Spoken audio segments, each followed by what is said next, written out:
द्वारकाधीश बन चुके हैं। रुक्मिणी का पत्र पाने के बाद, उसको पढ़ने के बाद कुंदरपुर जाना, रुक्मिणी जी का हरण करना, रुक्मिणी से युद्ध होना, तत्पश्चात भगवान की दिव्य विवाह और शादी होना। ये भगवान की पहली शादी हुई। 16,108 है।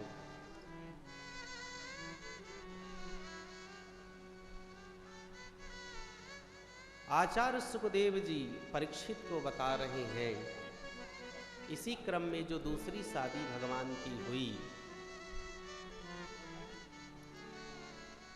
वह एक भालू की पुत्री से हुई।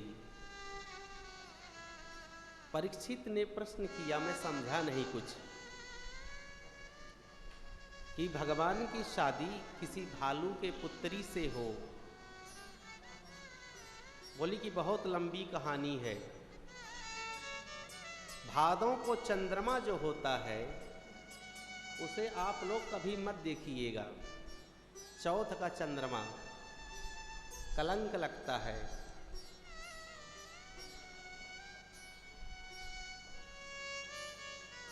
भगवान ने देख लिया था, ईश्वर हो चाहे कोई, जो मृत्यु लोक के नियम है, ईश्वर भी उनसे आबद्ध है एक रूप में। दूसरे शब्दों में, ईश्वर जब इस धराधाम पे आता है तो यहाँ के नियमों को श्री कृष्ण भी पालन करते हैं। वो कैसे? प्रातः काल उठ के रघुनाथा, मात पिता गुरु ना वही माता, अभिवादनशीलस्य नित्य वृद्ध्योपसेविनः, चत्वारि तस्य वर्धन्ते आयुर्विद्या यशो बलम। श्री रामचंद्र मर्यादा पुरुषोत्तम जब इस धराधाम में आए तो पहले उठ करके अपने माता और पिता के चरणों को स्पर्श करते हैं। वो तो भगवान है तो फिर क्यों करें? वह डांट भी सहते हैं, सब कुछ सहते हैं, क्यों करें? तो ईश्वर अपनी लीलाओं के साथ साथ हमें बताना चाहते हैं कि यहाँ के जो नियम है, यहाँ के जो कानून है, उनका मैं पालन करता हूँ। एक संदेश है कृष्ण का कि जब मैं कर रहा हूँ तो आप लोग क्यों नहीं कर रहे हो?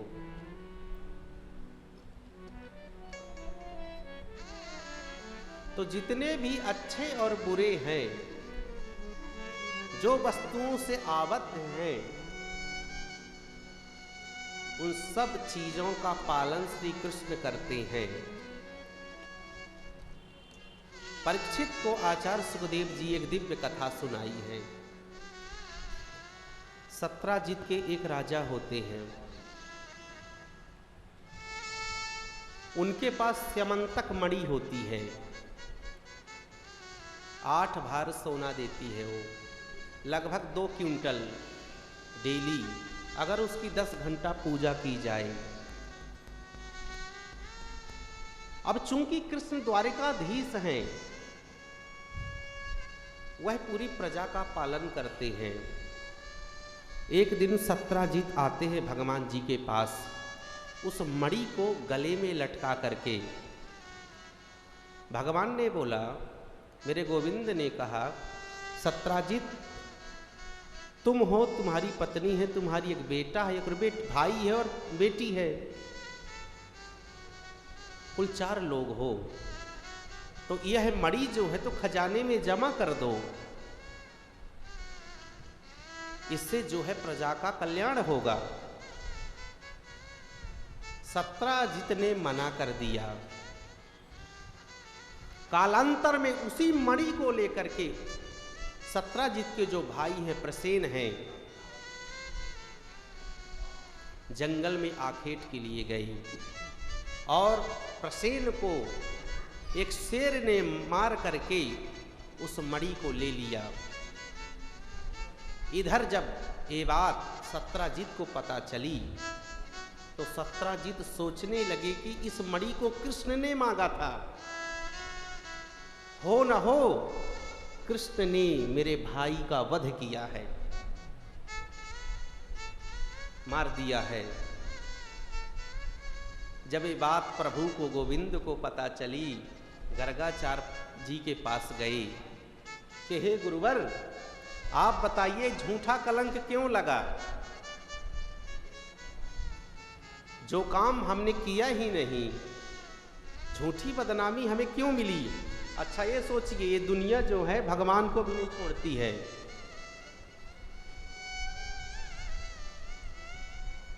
आप आजमा लो, अगर आप काम न करो तो कहेंगे देखो कितना बदमाश है, दिन भर बैठा रहता है। आपके पड़ोसी वाले कुछ नहीं करता, दिन भर बैठा रहता है। अगर आप दिन भर काम करो, देखो कितना लालची है, दिन भर दौड़ता है। अगर बीच वाला करो, पता नहीं काम करता है कि बैठा रहता, हम आज तक जाने नहीं इसे, आज तक तो ये समझ में नहीं आया कि व्यक्ति करने वाला क्या है। आप कुछ नहीं समझ सकते हो, इसलिए जो कर रहे हो करते रहो।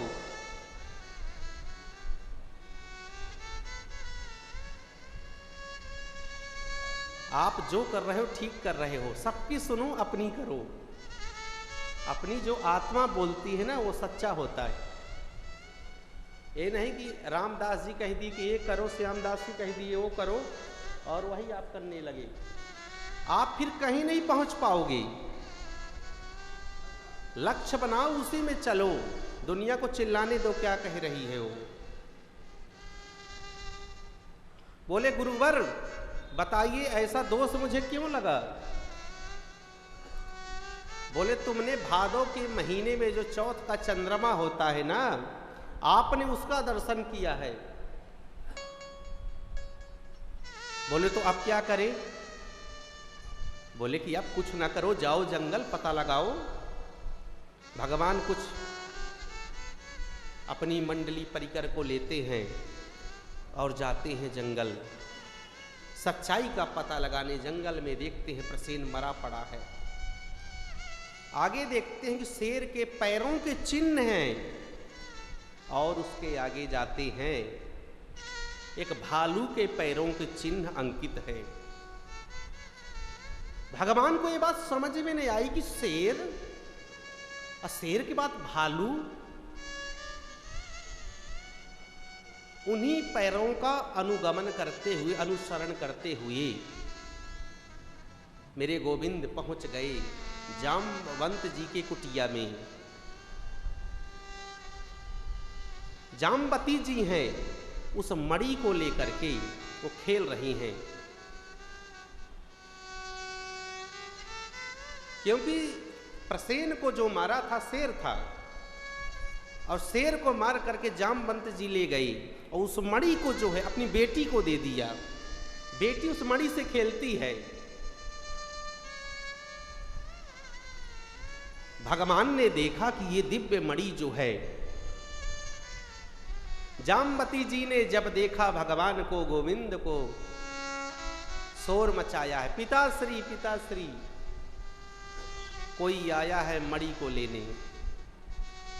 जामवंत जी आए और भयंकर युद्ध हुआ।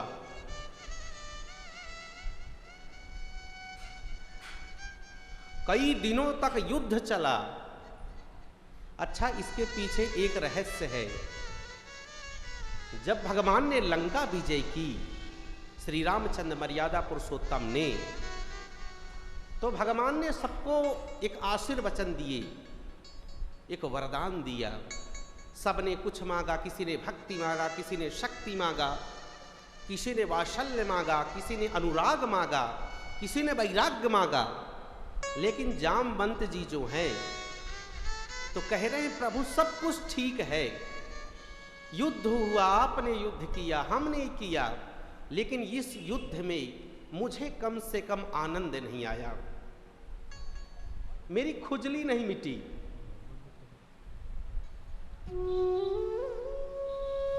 बोले तो जामवंत जी क्या चाहते हो आप?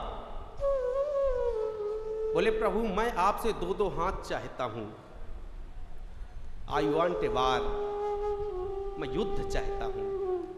बोले मैं मर्यादा पुरुषोत्तम हूं। सेवक और मालिक का युद्ध हो, ये मर्यादा के खिलाफ है। ये ऐसा, यह दैट्स इम्पॉसिबल, यह संभव नहीं है। तो बोले फिर क्या करें? अगर यह संभव नहीं है तो क्या करें? बोले मैं तुम्हें बताता हूं क्या करो। बोले बताएं प्रभु, मेरी इच्छा है, मैं चाहता हूं जम कर लड़ूं, अच्छे से लड़ूं और कई दिन तक लड़ूं, और इस रामा दल में आपके अलावा, आपके अतिरिक्त कोई ऐसा नहीं जो मेरा मुकाबला कर सके। बोले ठीक है जामवंत जी, मैं कृष्ण अवतार लूंगा द्वापर में, और ऐसी ऐसी घटना घटित होगी, तब तुम दो दो हाथ करना मुझसे। बोले ठीक है प्रभु, तब तक तुम जाओ अपना इंतजाम करो। आज वही जो वादा था भगवान का, श्री रामचंद्र जी का, 1 दिन 2 दिन 18 दिन जब युद्ध हुआ तो जामवंत जी की नस नस ढीली हो गई। वह समझ गए यह कोई और नहीं, मेरे श्री रामचंद्र जी हैं। बोले प्रभु मैं पहचान गया है आपको। किसी योद्धा में ऐसी साहस नहीं कि मुझे परास्त कर सके।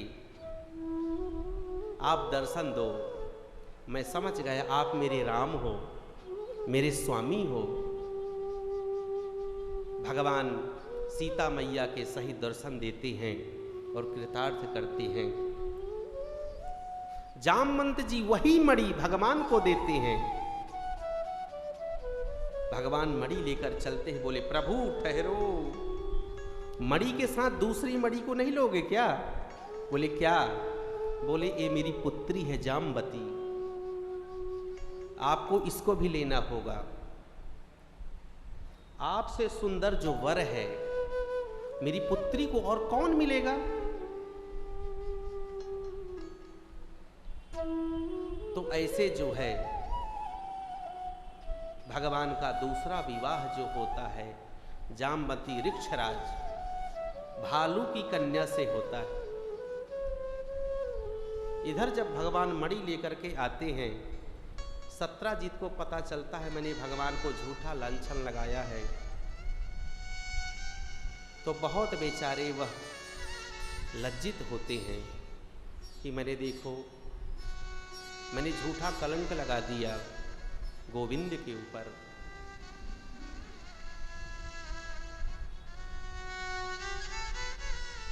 दौड़े दौड़े सत्राजित आते हैं, भगवान से क्षमा प्रार्थना करते हैं कि हे प्रभु मैं आपको समझ नहीं पाया गोविंद, मुझे क्षमा करिएगा।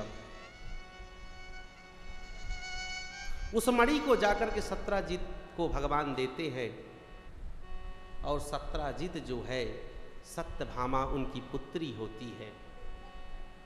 उनका जो ब्याह है भगवान से कर देते हैं। जो अष्टधा प्रकृति है, 8 प्रकृति जो है भगवान की पत्नियां हैं।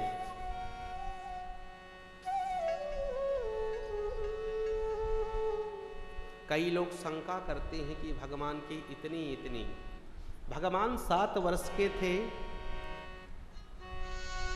तो 7 वर्ष में गोवर्धन जी को उठाया, गिरिराज को धारण किया।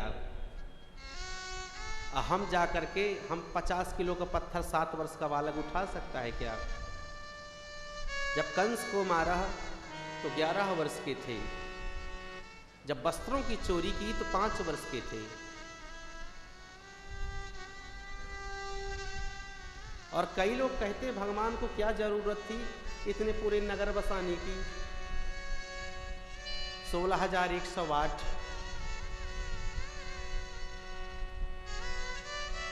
कालिंदी के साथ भगवान का ब्याह होता है, मृत वृंदा के साथ ब्याह होता है भगवान का, सत्या के साथ ब्याह होता है भगवान का, लक्ष्मणा के साथ भगवान का ब्याह होता है।